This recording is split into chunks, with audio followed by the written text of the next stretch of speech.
ክርስቲያን ሙቶ ሳያልቅ እንታረቅ።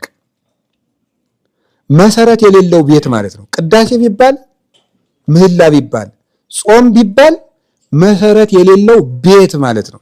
ፍቅር አልባ አምልኮተ እግዚአብሔር ማለት ምንም አይረባም። ይህንን ነው ቅዱስ ጳውሎስ ልጄ ሳልሞት መተህየኝ ያለው። ክረምት አያስተያይም፣ ክረምት አያስተላልፍም። አሁን ሌላ ነገር ወደ ሌላኛው ትርጓሜያችን ሄድ። ክረምት ሞት ነው ብለናል። ክረምት አያስተላልፍም አይደለም። ወደ ቆላ ወደ ደጋ አይኬድም፣ ወንዙ ሁላ ስለሚሞላ ክረምቱ በጋው ሁሉ ጭቃ ስለሚሆን ጽድቅ መስራት የማትችሉበት ዘመን ሳይመጣ አሁንኑ ወደ እግዚአብሔር ተመለሱ ማለት ነው።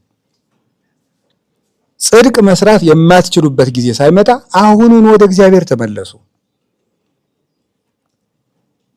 ከሞቱ በኋላ ምጽዋት መመጽወት አይቻልም፣ መጸለይ አይቻልም፣ መንጻት አይቻልም፣ መቀደስ አይቻልም፣ ንስሐ መግባት አይቻልም፣ መቁረብ አይቻልም።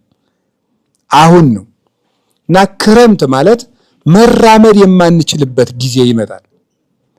አሁን ተማሩ እየተባልን ነው። ነገ ቃል እግዚአብሔር የሚነግረን እናጣለን። ነገ መጻሕፍት ይጠፋሉ። ትንቢት አይደለም መጽሐፍ ያስቀመጠው ትንቢተ አሞጽ ምዕራፍ 8 ላይ ተቀምጧል። ረሃብና ጽምን አመጣለሁ። ረሃብና ጽሙ ግን የእንጀራ አይደለም የእግዚአብሔር ቃል ነው ይላል።